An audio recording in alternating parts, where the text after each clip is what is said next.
We thank God for bringing us from different places to fellowship with each other and to hear the word of God. So వేరు స్థానాల్లో నుంచి మనల్ని ఇక్కడికి తీసుకొచ్చి దేవుని వాక్యాన్ని వినేలాగా చేసిన దేవునికి మనం కృతజ్ఞత కలిగి ఉండాలి. The last days God wants pure testimonies for him in different places. So ఈ అంత్య దినాల్లో మనము దేవునికి సాక్షులుగా వివిధ స్థానాల్లో ఉండాల్సిందిగా దేవుడు మన నుంచి కోరుతున్నాడు.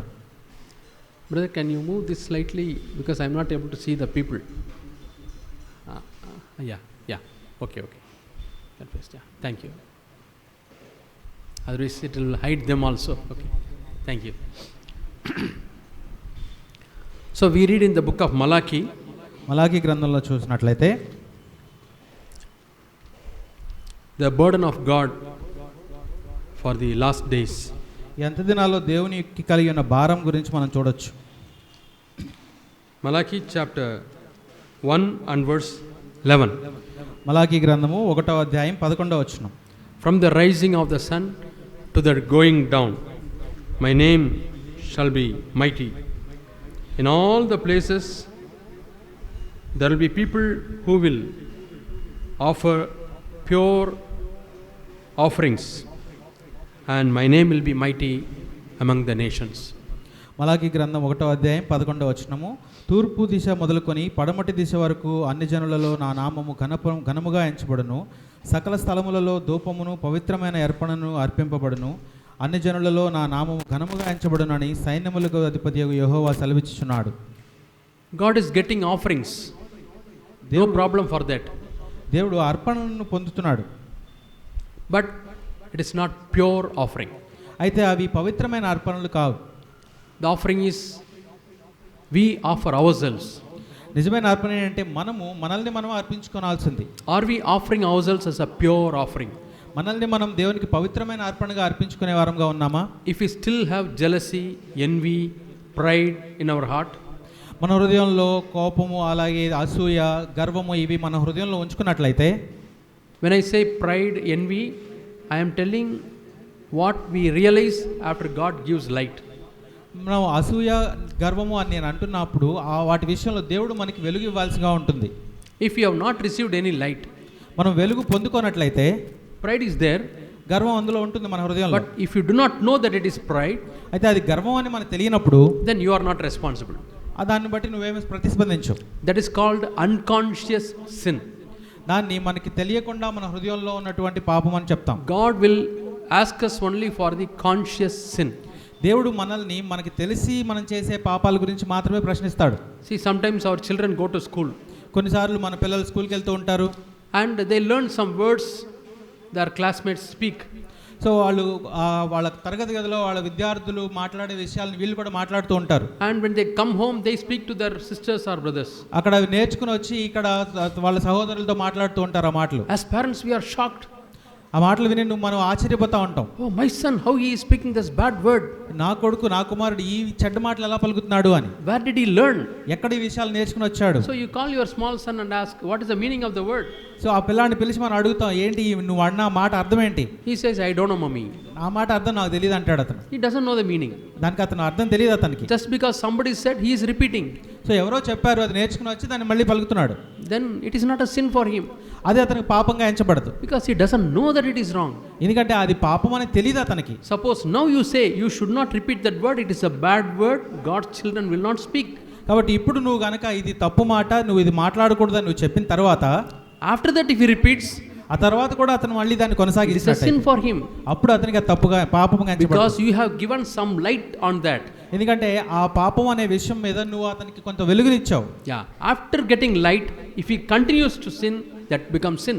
వెలుగును పొందుకున్న తరువాత ఆ పాపంలో కనుక కొనసాగినట్లయితే అది పాపంగా ఎంచబడుతుంది. The same thing applies to our lives. అది మన జీవితంలో కూడా అన్వయించుకోవచ్చు. Areas where we know sin, ఏ పరిస్థితుల్లో ఎలాంటి చోట్ల అయితే పాపం అని మనకు తెలుసో we should not repeat. దాన్ని మనం కొనసాగించకూడదు. Then we are offering pure offerings to God. అప్పుడు ఆ విధంగా చేయడం ద్వారా మనం దేవునికి పవిత్రమైన అర్పణలు అర్పించగలం. If you are sincere in the areas where we know, మనకి తెలిసిన విషయాల్లో కనుక మనం నిజాయితీగా ఉన్నట్లయితే, then God will take care of the things which we do not know. So మనం పాపంలో పడిపోకుండా దేవుడు మనల్ని కాపాడుతూ ఉంటాడు. God will give light slowly in some areas. దేవుడు మనకి కొన్ని విషయాల్లో వెలుగునిస్తూ ఉంటాడు. According to the desire we have to spiritually grow. ఆత్మీయంగా మనం ఎదగాలనే మనలో ఉన్న తీవ్రమైన కోరికను బట్టి If మనకి we are వెలుగిస్తాడు. more passionate and if we are zealous, then God give more light. ఎంతో తీవ్రమైన కోరిక కలిగి మనం ఉన్నట్లయితే దేవుడు మనకి మరికొంత వెలుగునిస్తాడు. And if you don't have any desire to spiritually grow, ఆత్మీయంగా ఎదగాలనే కోరిక ఏమాత్రం లేనప్పుడు, namesake you are coming to church and going, మనం సాధారణంగా ఆదివారాలు సంఘానికి వచ్చి వెళ్ళిపోతున్నట్టయితే, namesake you are reading the Bible, so నామకార్థంగా మనం బైబిల్ చదువుతున్నట్లయితే, then God will not give you light దేవుడు ఆ విషయంలో మనకి వెలుగు ఇవ్వడు.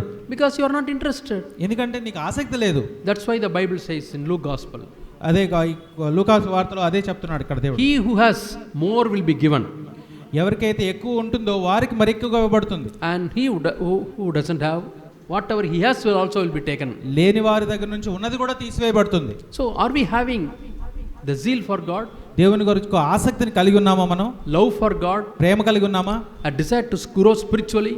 మనం ఆత్మీయంగా ఎదగాలనే ఆత్రుత కలిగి ఉన్నామా? Then God will give light. అప్పుడు దేవుడు నీకు వెలుగునిస్తాడు. As soon as God gives light, దేవుడు నీకు వెలుగిచ్చినప్పుడు you have to immediately settle it. నువ్వు వెంటనే దాన్ని సరి చేసుకోనాలి. Either you have to go to somebody and ask sorry if you have done something against them. నువ్వు ఎవరికైనా వ్యతిరేకంగా ఏదైనా పని చేసినప్పుడు వెంటనే వెళ్ళి క్షమాపణ అడగాలి. Yeah. Or if you have only sinned against God, దేవునికి వ్యతిరేకంగా మాత్రమే కనుక పాపం చేసినట్లయితే, maybe in your thoughts, నీ ఆలోచనలో, or in your personal life, నీ ఆంతరంగిక జీవితంలో, then you have to settle it with God. అయితే అది దేవునితో మాత్రమే నువ్వు సరి చేసుకోనాలి. That you need not confess to man.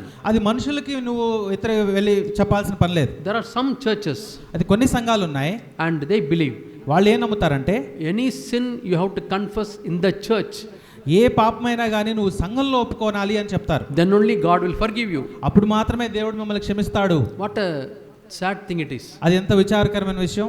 It is humiliating somebody. అది కొంతమందికి అవమానకరంగా ఉంటుంది. Yeah, God doesn't want you to expose your sin to the crowd. దేవుడు మిమ్మల్ని ఆ విధంగా మీరు అవమానపడాలని, మీరు బహిర్గతం కావాలని కోరుకోడు. God is interested in your dignity. నీ యొక్క గౌరవం విషయంలో దేవుడు ఆసక్తి కలిగి ఉన్నాడు. God wants to protect you. నిన్ను ఆయన సంరక్షించాలనుకుంటున్నాడు. Because you are his child. ఎందుకంటే నీవు ఆయన కుమారుడివి, కుమార్తెవి. If his child is put to humility, ఆయన కుమారుడు గాని కుమార్తె గాని అవమానానికి లోనైనప్పుడు, see, somebody takes your child ఎవరైనా చూడండి మీ బిడ్డని తీసుకుని వెళ్ళి and humiliates, వాళ్ళని అవమానిస్తే will you be happy? నువ్వు సంతోషంగా ఉంటావా? No. లేదు. You will get angry with that fellow who is doing it. ఎవరైతే అలా అవమానపరిచారో ఆ విషయంలో, అతని విషయంలో కోపడతావు. Don't humiliate my son. నా బిడ్డని నువ్వు అవమానించొద్దంటావు. Don't expose my son's nakedness. నా యొక్క బిడ్డ యొక్క అవమానాన్ని, అతని యొక్క ఇబ్బందిని బహిర్గతం చేయొద్దు. Because he is my child. ఎందుకంటే అతను నా కుమారుడు. The same way God will also feel. తండ్రి కూడా అలాగే ఫీల్ అవుతూ ఉంటారు. Yeah, confessing all my personal sins in the church, it is like exposing my nakedness. సంఘంలో నా యొక్క అంతర్గత పాపాలన్నింటినీ ఒప్పుకోవడం అనేది నా యొక్క ఈ వస్త్రాలు లేనితనాన్ని చూపించడమే అవుతుంది. God will not be happy about it. దేవుడు ఆ విషయాన్ని బట్టి సంతోషించేవాడుగా ఉండడు. If you have hurt somebody, then you have to go and ask forgiveness. ఎవరినైనా నువ్వు గనుక బాధించినట్లయితే మాత్రమే వెళ్ళి నువ్వు అతనికి క్షమాపణ అడగాలి. If you have cheated somebody, ఎవరైనా మోసం చేసినట్లయితే, if you have spoken badly to that person, ఎవరినైనా చెడుగా మాట్లాడినట్లయితే, you have to ask sorry from them. అప్పుడు మాత్రమే నువ్వు వెళ్ళి వాళ్ళని క్షమాపణ అడగాలి. They may forgive or they may not forgive. అయితే వాళ్ళు క్షమించవచ్చు, క్షమించకపోవచ్చు. It is their problem. అది వాళ్ళ విషయం. But your problem is, your responsibility is to go and ask for forgiveness. నీ బాధ్యత ఏంటంటే నువ్వు మాత్రం వెళ్ళి వాళ్ళని క్షమాపణ అడగాలి. Yeah, that is helping us to grow spiritually. అది ఆ విషయాలు మనల్ని ఆత్మీయంగా ఎదిగేలాగా చేస్తాయి. So as soon as God gives light, when we confess, దేవుడు మనకి వెలుగు ఇచ్చిన వెంటనే మనం వెళ్ళి ఒప్పుకోవాలి. Yeah. Yesterday I took one shirt. నిన్నటి కాలంలో నేను ఒక షర్ట్ని తీసుకున్నాను. I saw in the collar there was a black dot. ఇక్కడ కాలర్ దగ్గర ఒక చిన్న నల్లటి మచ్చని నేను చూశాను. I wanted to bring that shirt. ఆ చొక్కాను వేసుకోవాలనుకున్నాను. Immediately I went to bathroom and applied some soap and started cleaning it. కాబట్టి వెంటనే దాన్ని బాత్రూంలోకి తీసుకెళ్ళి అక్కడ సోప్ అప్లై చేసి దాన్ని వెంటనే తుడచడానికి ప్రయత్నించాను. Maximum it is gone, but small dot was there. చాలా వరకు ఆ మరక పోయింది కానీ కొంత నల్లగా ఉంది. It was not going. అది పోవట్లేదు. So I left it there. ఇంకా దాన్ని అక్కడే వదిలేసి వచ్చాను. So as soon as you find out some dot, immediately you go and wash it. So మన జీవితంలో కూడా అక్కడ మరక కనపడినప్పుడు వెంటనే దాన్ని వెళ్ళి కడుగుతాం. Yeah. That's what God is expecting us in our spiritual life. So మన ఆత్మీయ జీవితంలో కూడా దేవుడు మన నుంచి ఆశించేది అదే. Yeah. You know, one of the apostles who lived a long life. So అపోస్తలుల్లో ఎక్కువ కాలం బ్రతికిన అపోస్తలుడి గురించి తెలుసా మీకు? Almost all the apostles, they lost their lives in their middle age. So అయితే వాళ్ళు చాలా మంది అపోస్తలులు వాళ్ళ మధ్య వయసులోనే చనిపోయారు, కానీ They were killed as martyrs for God. వాళ్ళు దేవుని కోసం హతసాక్షులుగా చంపబడ్డారు. Yeah, either their heads were cut, అయితే వాళ్ళ శిరస్సు ఛేదించబడి, or they were hanged. లేతే ఉరివేయబడి, So many ways they were killed. ఎన్నో విధాలుగా వాళ్ళు చంపబడ్డారు. But they took John the Baptist, John the apostle, also they wanted to kill him. అయితే అపోస్తలుడైన యోహాను కూడా వాళ్ళు చంపాలనుకున్నారు. So the church history says that they put him in the boiling oil. సంఘ చరిత్ర ఏం చెప్తుందంటే ఆయన్ని మరిగే ఒక కుండలో పెట్టారంట. And mightily God helped him to come out of that. సర్వశక్తిమంతుడు అయిన దేవుడు ఆయన్ని బయటికి తీసుకొచ్చేలాగా సాయం చేశాడు. He did not die. ఆయన చనిపోలేదు. Because God had a purpose. God, according to God's mind, Bible was not complete. So ఎందుకంటే దేవుని యొక్క మనసు ప్రకారం అక్కడ బైబిల్ ఇంకా రాయడం కంప్లీట్ అవ్వలేదు. There is no other person who can write the scriptures. So ఇక్కడ లేఖనాలను రాయడానికి ఇంకా వేరే వ్యక్తులు ఎవరు లేరు. మరి All have died. అందరూ చనిపోయారు. Only John was there. యోహాను మాత్రమే బ్రతుకున్నాడు. So God wanted to protect John. కాబట్టి యోహాన్ని ఆయన కాపాడాలనుకున్నారు. John was the apostle who was leaning on the bosom of Jesus. So Yesu ప్రభు యొక్క ఆయన రొమ్ము మీద ఆనుకున్న శిష్యుడు యోహాను. Was very close with Jesus. చాలా దగ్గరగా ఉండేవాడు. And God wanted him to live further. ప్రభు ఆ యోహాన్ని ఎక్కువ కాలం బ్రతకడానికి ఆయన ఆశించారు. Because he had to write the closing book of the Bible. మన బైబిల్ గ్రంథంలో చివరగా ముగించబడిన అధ్యాయాన్ని ఆయనే రాశారు. Like every one of our Bible has got a Genesis and it should have a Revelation. ప్రతి ఒక్కరు బైబిల్ పుస్తకంలో పరిశుద్ధ గ్రంథంలో ఎలాగైతే ఆదికాండం ఉంటుంది, ప్రకటన గ్రంథం కూడా ఉంటుంది. If there is no revelation, we do not know what is going to happen at the end. ప్రకటన గ్రంథం లేనట్లయితే మనకి అంత్య దినాల్లో ఏం జరగబోతుంది అనేది మనకు తెలిసి ఉండేది కాదు. So we take the book of Revelation. ప్రకటన గ్రంథాన్ని చదువుదాం. And chapter 1. 1వ అధ్యాయం. So it is written by John the apostle. యోహాను రాసిన ప్రకటన గ్రంథం. So for children and young people, there are two people by name John in the Bible. ఇక్కడ యోహాను ఇక్కడ రాసిన ఇద్దరు వ్యక్తులు ఉన్నారు. One is John the Baptist. యోహాను బాప్తిస్మం ఇచ్చే యోహాను వేరు. He was senior to Jesus. ఆయన యేసు ప్రభువు కంటే పెద్దగా ఉన్నాడు. He introduced Jesus to the people. అతను ప్రజలకి ఈ యేసు ప్రభువుని ఇక్కడ పరిచయం చేశారు. He preached repentance. అతను మారు మనసును బోధించారు. And as a sign of repentance, he baptized Jewish people. మారు మనసుకి సూచనగా యూదా ప్రజల్ని ఆయన బాప్తిస్మం ఇస్తూ ఉండేవాడు. He was the first person to give baptism. మొట్టమొదటిగా బాప్తిస్మం ఇచ్చిన వ్యక్తి ఎవరంటే యోహాను. And that baptism is called the baptism of John. ఆ బాప్తిస్మం ఏమని పిలువబడింది అంటే యోహాను బాప్తిస్మం అని పేరు పెట్టబడింది. That is for the Jewish people to repent. అది యూదా ప్రజలకు మారు మనసు పొందడం కోసం నియమించబడింది. So lot of people wanted to repent and they took baptism with John. చాలా మంది మారు మనసు పొంది యూదా ప్రజలు యోహాను దగ్గరికి వెళ్ళి బాప్తిస్మం తీసుకునేవాళ్ళు. That's how he prepared the way for Jesus to preach repentance. ఆ విధంగా యేసు ప్రభువు వచ్చి మారు మనసు పశ్చాత్తాపాన్ని బోధించడానికి ఆయన ఒక మార్గాన్ని ఏర్పరిచారు. Because he gave baptism, his name is called John the Baptist. కాబట్టి ఆయన ఎక్కువ బాప్తిసాలు ఇస్తా ఉండేవాడు కాబట్టి ఆయనకి బాప్తిస్మం ఇచ్చి యోహాను అని పేరు. And we don't take John's baptism. మనం యోహాను బాప్తిస్మాన్ని తీసుకోవట్లేదు ఇప్పుడు. Yeah, John's baptism is only for repentance. యోహాను బాప్తిస్మం కేవలం మారు మనస్సుకు సంబంధించింది మాత్రమే. And it was not in the name of Jesus. అది యేసుక్రీస్తు నామంలో ఇవ్వబడింది కాదు. But what was the commandment of Jesus? అయితే యేసుక్రీస్తు యొక్క ఆజ్ఞ ఏమైంది? We read in Matthew last chapter. మత్తయి సువార్త చివరి అధ్యాయంలో చూస్తాం మనం అది. Yeah, 19th verse. 19వ వచనం.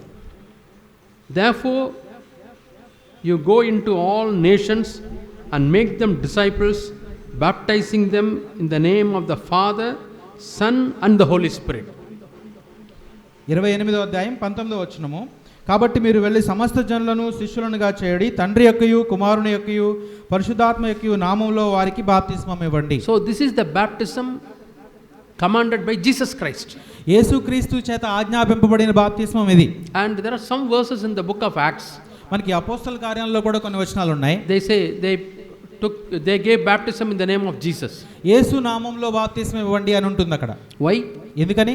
Because Jesus said in the name of the Father, Son and Holy Spirit. యేసు ప్రభు ఏం చెప్పారు అంటే తండ్రి కుమారుడు పరిశుద్ధాత్మ నామములో బాప్తిస్మం. Who is that son? నా కుమారుడు ఎవరు? For that the explanation is Jesus Christ. దానికి అర్థం ఏంటంటే ఆ కుమారుడు ఆయన యేసుక్రీస్తు అయి ఉన్నాడు. So they also baptized in the name of the Father, Son and the Holy Spirit. వాళ్ళు కూడా అక్కడ తండ్రి కుమారు పరిశుద్ధాత్మ నామములోనే బాప్తిస్మం ఇచ్చారు. But there is a name for the Son. కానీ అక్కడ కుమారుడికి పేరు ఇవ్వబడింది. And that Son is Jesus ఆ Christ. కుమారుడి పేరు యేసు ప్రభు. That's why they say we baptize them in the name of Jesus Christ. అందుకని అక్కడ ఏమని రాయబడిందంటే వారు యేసు ప్రభు నామంలో బాప్తిస్మం పొందారు అని ఉంది. So we should understand the spirit of the scriptures. మనకి లేఖనాల వెనకాల ఉన్న ఆత్మని మనం గ్రహించాల్సి ఉంటుంది. We should not go by the letter of the word. అంతేగాని అక్షరాన్ని మాత్రమే అనుసరిస్తూ పోకూడదు. So we turn to John, the Revelation according to St. John. ఇక్కడ అపోస్తలుడైన పౌలు రాసిన ప్రకటన గ్రంథాన్ని చూద్దాం. I told you two people by name John. ఇక్కడ యోహాను అని ఇద్దరు పేర్లు గమనించండి. One is John the Baptist who gave baptism before Jesus Christ gave baptism. ఒకరేమో బాప్తిస్మం ఇచ్చి యోహాను, యేసుక్రీస్తు బాప్తిస్మం ఇవ్వడానికి ముందు ఆయన బాప్తిస్మం ఇస్తూ ఉండేవారు. And the second John is one of the 12 disciples of Jesus. ఈ రెండో యోహాను, ఇప్పుడు మనం ఎవరి గురించి అయితే చూస్తున్నాం, ఆయన ఎవరంటే ఈ 12 మంది శిష్యుల్లో ఒకడైన యోహాను. And the 12 people are called as apostles. ఈ 12 మందిని వాళ్ళు తర్వాత కాలంలో అపోస్తలుగా పిలిచారు. So this John the apostle has written many books in the Bible. So అపోస్తలుడైన యోహాను బైబిల్లో చాలా లేఖనాలు రాశారు. He has written Gospel according to St. John. ఈయన యోహాను సువార్తను రాశాడు. And first epistle to John. అలాగే యోహాను పత్రికలు కూడా రాశారు. మొదటిది ఫస్ట్, సెకండ్ అండ్ థర్డ్. మొదటి యోహాను పత్రిక, రెండో యోహాను, అలాగే మూడో యోహాను పత్రికలు కూడా ఈయన రాశారు. And then he has written the last book of the Bible, Revelation. చివరిగా మన పరిశుద్ధ గ్రంథంలో ఉన్న చివరి పుస్తకమైనటువంటి ప్రకటన గ్రంథాన్ని కూడా ఆయన రాశారు. So we turn to the first chapter of John. ఇప్పుడు మొదటి యోహాను రాసిన ప్రకటన గ్రంథం మొదటి అధ్యాయం చూద్దాం. And why he is writing? ఎవరికి ఇది రాస్తున్నారు? Why he is writing? ఎందుకు రాస్తున్నారు? And what he is writing? ఏ రాస్తున్నారు? He mentions three things. ఇక్కడ మూడు విషయాల్ని ఆయన చేశారు. In the second verse. రెండో వచనం. First, he is writing concerning the word of God. ఇది దేవుని వాక్యంను గురించి రాశారు. Yeah. So very, very, very important, the word of God. చాలా చాలా ప్రాముఖ్యమైనది దేవుని యొక్క వాక్యం. And second thing, testimony of Jesus Christ. రెండోది యేసుక్రీస్తు సాక్ష్యమును గురించి రాశారు. Testimony Jesus Christ is giving. యేసుక్రీస్తు సాక్ష్యం ఇవ్వబడుతుంది. Testimony about Church of Ephesus, Church of Smyrna, Thyatira, Philadelphia, 7 churches. ఇక్కడ తర్వాత కాలంలో మనం చూస్తాం సంఘాలు, ఎఫెసీ సంఘము, స్మిర్న, తుయతైరా, ఈ సంఘాలన్నిటి గురించి ఇవ్వబడుతుంది. So it is a testimony of Jesus Christ and specific word to the churches. So ఇవన్నీ కూడా యేసుక్రీస్తు సాక్ష్యంగా ఉన్నాయి. అయితే ఇవి ఆ సంఘాలకు ఇవ్వబడిన మాటలుగా ఉంటాయి. And third thing what he writes is, మూడో విషయం ఆయన రాసింది ఏంటంటే, and everything that I saw. నేను చూచినదంతయు. He saw a lot of visions. ఎన్నో దర్శనాలను చూశారు ఆయన. Angel coming and pouring out a wrath. అక్కడ ఆ యొక్క దేవదూతలు వచ్చి ఆ దేవుని యొక్క ఉగ్రతని కుమ్మరించడం, Horses, గుర్రాలు, lion, అక్కడ సింహములు, so many things he's writing. చాలా విషయాలు ఆయన రాస్తూ I ఉంటారు. saw holy city coming down, Jerusalem. అక్కడ పరిశుద్ధమైనటువంటి యెరూషలేము పట్టణం కిందకి I రావడానికి saw చూశారు. Babylon, judgment of God coming upon Babylon. దేవుని యొక్క తీర్పు బబులోను మీద రావడాన్ని చూశాడు. All those things he writes in this book. అవన్నీ కూడా ఆయన ఏమైతే చూశాడో అవన్నీ ఈ పుస్తకంలో రాశారు ఆయన. Sometimes we may not understand what he saw. అయితే ఆయన చూసిన ఆ దృష్టాంతాలని మనం గ్రహించలేకపోవచ్చు. And people give various interpretations. వాటికి ఎంతో మంది ఎన్నో వాళ్ళ భావాలు చెప్తా ఉండొచ్చు. It is good. అది మంచిదే. But you need not break your head to understand it. అయితే మన తలల్ని అందులో అర్థం చేసుకోవడానికి మనం ముంచుకోవాల్సిన అవసరం లేదు. At the right time God will reveal those things. అది సరైన సమయంలో దేవుడు మనకి ప్రత్యక్షపరుస్తాడు. But about the word of God, కానీ దేవుని యొక్క వాక్యం గురించి అయితే we have to understand. ఖచ్చితంగా అర్థం About చేసుకోవాలి. the testimony of Jesus Christ, దేవుని యొక్క సాక్ష్యం గురించి we have to understand. ఖచ్చితంగా మనం అర్థం చేసుకోవాలి. So today we'll meditate something from this book of Revelation. ఈ ప్రకటన గ్రంథం గురించి కొంత విషయాలను మనం గ్రహించుకోవడానికి ప్రయత్నిద్దాం ఈరోజు. I have taken 14th chapter. 14వ అధ్యాయం తీసుకున్నాం. Revelation chapter 14. ప్రకటన గ్రంథం 14వ అధ్యాయం.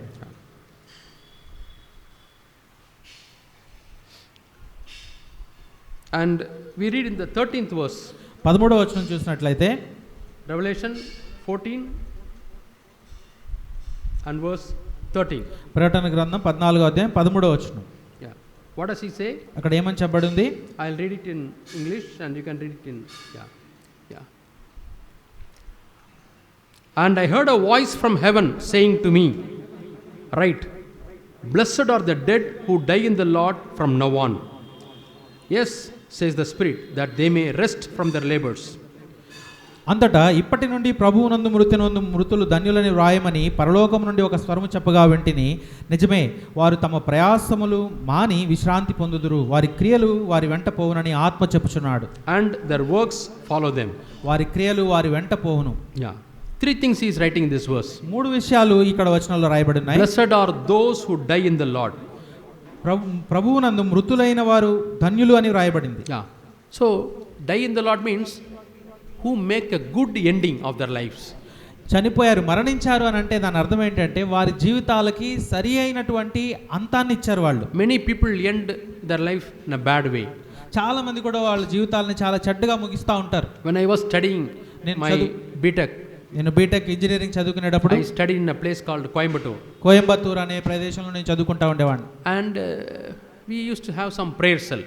అక్కడ ఆ యొక్క నేను చదువుకునే చోట ప్రేయర్ సెల్, ప్రార్థనా కూటములు జరుగుతూ ఉంటాయి. Every Sunday after finishing our church service, ప్రతి ఆదివారము మా ఆదివారం ఆరాధన అయిపోయిన తర్వాత we will have our lunch. మేము మా భోజనం చేసేవాళ్ళం. Then 2:30, 2:45 feel like lying down and taking rest. 2:45 ఆ సమయంలో మేము పడుకునేవాళ్ళం. It is a temptation. అదొక శోధించబడే సమయం. Our body tempts. మన శరీరం అలా శోధిస్తూ ఉంటుంది. Anyhow, you are Monday to Saturday you are working hard. Sunday you have attended the church, lie down and sleep. సోమవారం నుంచి శనివారం దాకా నువ్వు కష్టపడ్డావు కదా, నీ శరీరాన్ని కష్టపడ్డావు కాబట్టి ఆదివారం పడుకోవడానికి సమయం అంటుంది. And Sunday sometime you get good lunch also. Good lunch. Okay, ఆదివారాలు కూడా మనం మంచి భోజనాలను కూడా తీసుకుంటూ ఉంటాం. And most of the students they will have a relaxation. అయితే చాలా మంది విద్యార్థులు అందరూ కూడా విశ్రాంతిలో ఉండేవారు. But in 7 kilometers distance there's a school. కానీ అక్కడ నుంచి 7 కిలోమీటర్ల దూరంలో అక్కడ ఒక స్కూల్ ఉండింది. And believers from different colleges will gather for a time of prayer. కానీ ఆ సమయంలో వివిధ ప్రదేశాల్లో ఉన్న వాళ్ళు కొంతమంది విశ్వాసులు అక్కడికి కూడుకునేవాళ్ళు. So many times I used to think, should I go or shall I take rest? చాలాసార్లు అనుకుంటా ఉండేవాడిని, నేను విశ్రాంతి తీసుకోవాలా లేకపోతే అక్కడికి వెళ్ళాలా అని. Then I decided I should not listen to the body should listen to me. అప్పుడు నేను ఒక రోజు నిర్ణయం తీసుకున్నాను ఏంటంటే, లేదు, నా శరీరం చెప్పేది నేను వినకూడదు, నేను చెప్పేది నా శరీరం వినాలి అని. So I will go out. నేను వెళ్ళాను. I take a cycle for rent. సైకిల్కి ఒక రెంట్కి సైకిల్ తీసుకున్నాను. Sometimes it will be sunshine, hot. కొన్ని రోజుల్లో చాలా వేడిగా ఉండేది. But drive the cycle. అయినప్పటికీ సైకిల్ తొక్కుంటా వెళ్ళేవాడు. One more classmate also will come.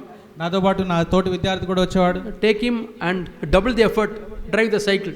అతను కూడా వెనకాల ఎక్కించుకొని సైకిల్ తొక్కుంటా వెళ్ళేవాడు. We go to the prayer. ప్రార్థనకి వెళ్ళేవాళ్ళం. అక్కడ We just sit on the ground.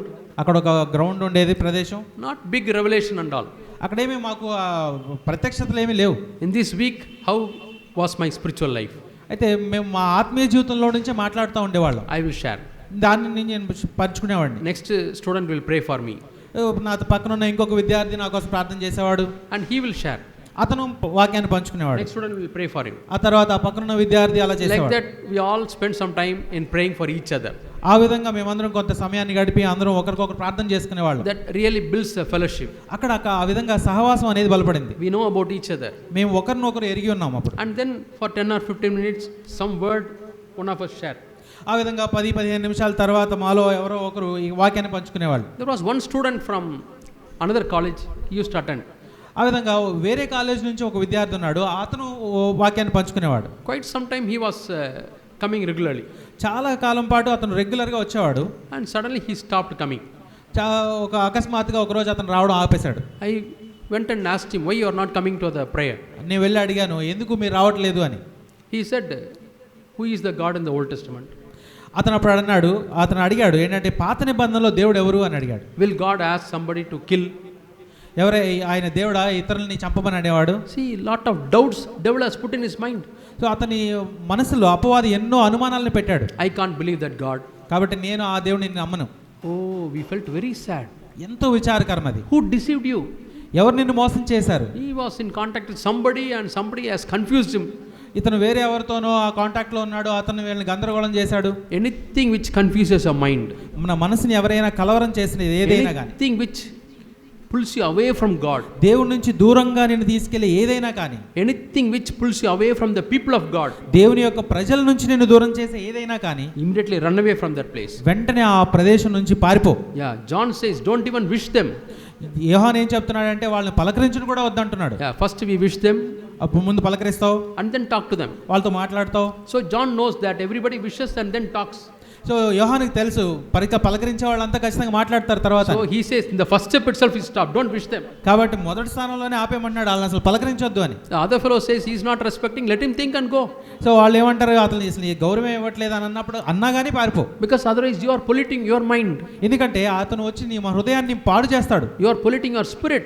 నీ ఆత్మను పాడు చేస్తాడు. Yeah, even John says ఇక్కడ యోహాను కూడా అదే చెప్తున్నాడు about the devil. అపవాది గురించి. Yeah, the devil, you read in Revelation 12 and verse 9. ప్రకటన గ్రంథం 12వ అధ్యాయం 9వ వచనంలో ఆ విషయాన్ని చూస్తాం మనం. Revelation chapter 12 ప్రకటన 12 and verse 9. 9వ వచనం. And the great dragon was thrown out, that old serpent called the devil and Satan, who deceives the whole world.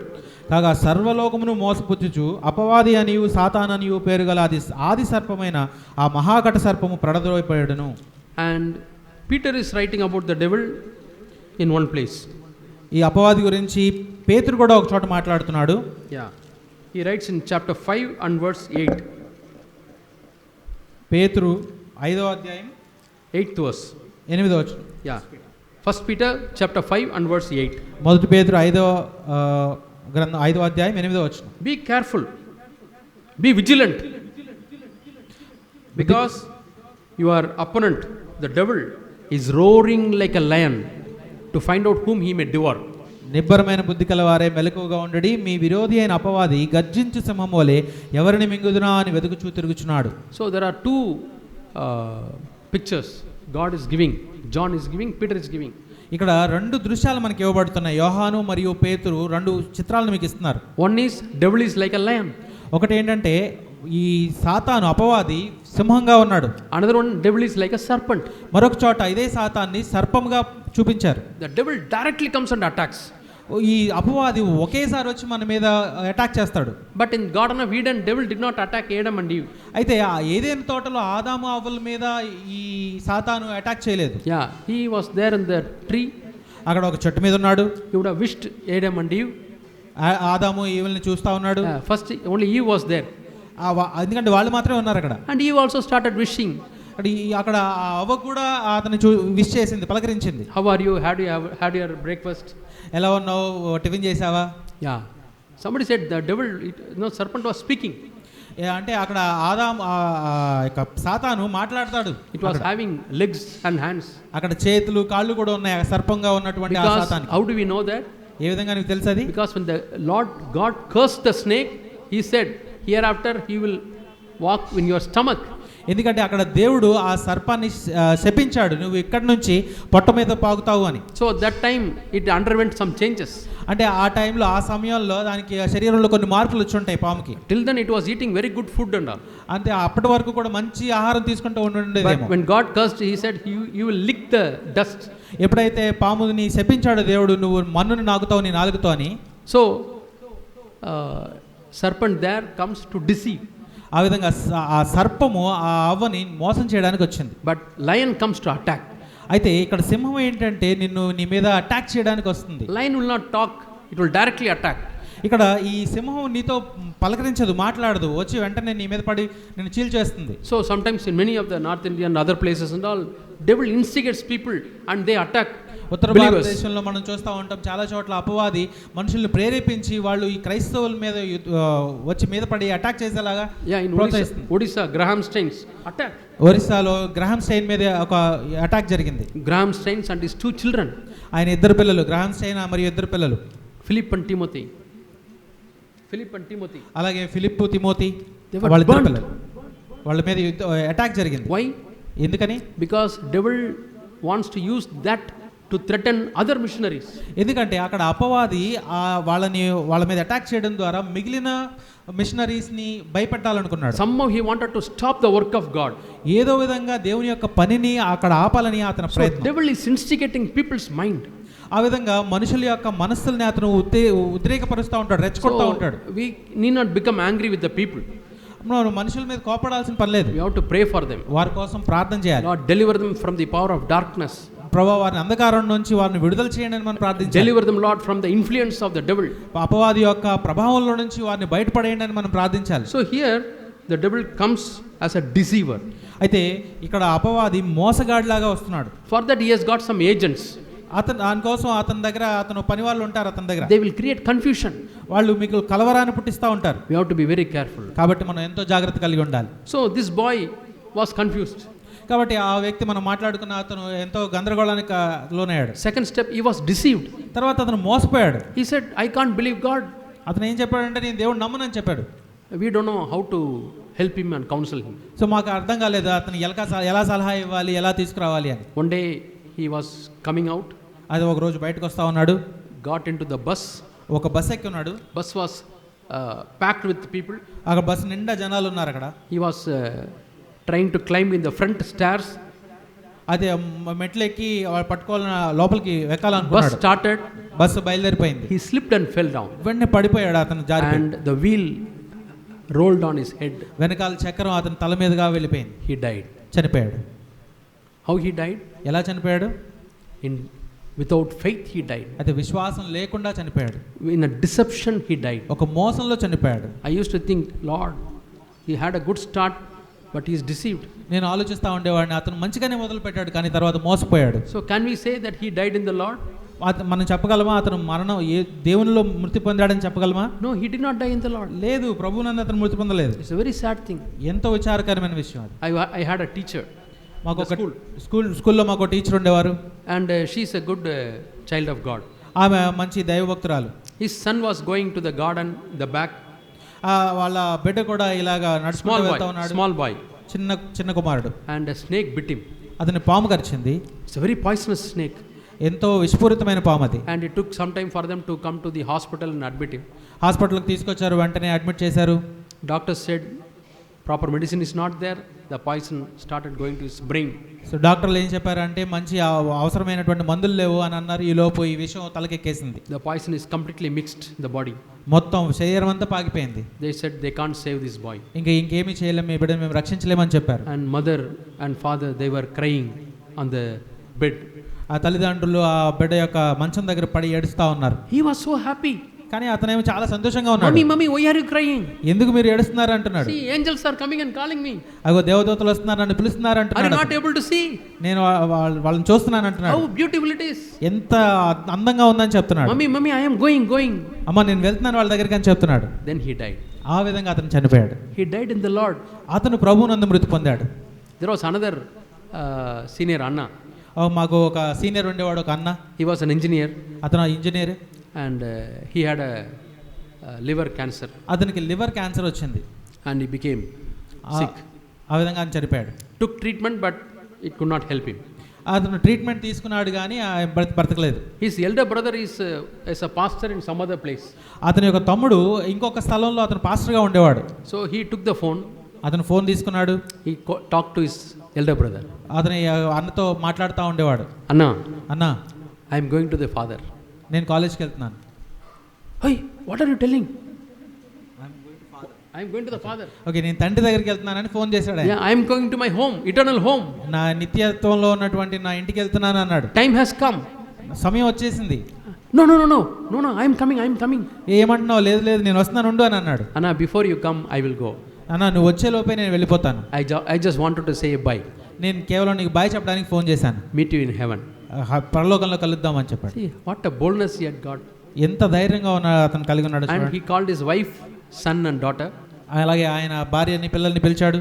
And told them to sing 2 or 3 songs, his favorite songs. ఆయనకి నచ్చినటువంటి పాటల్ని పాడమని అడిగాడు వాళ్ళని. And they were singing with tears. వాళ్ళు ఏడుస్తూ పాడుతూ ఉన్నారు ఆ పాటలు. But he was joyful. ఆయన ఎంతో సంతోషంగా ఉన్నాడు. And are you not able to see the heavenly city? So అక్కడ పరలోకపు యొక్క నగరాన్ని మీరు చూడలేదా అని అడిగాడు. So bright and so beautiful. ఎంత వెలుగుగా ఎంత అందంగా ఉంది అని అన్నాడు. Don't weep, I am going to a better place. మనకి మీరేమో ఇక్కడ భయపడొద్దు, మంచి స్థానం ఉంది. We'll meet you all there. మనం అందరం అక్కడ కలుద్దాం.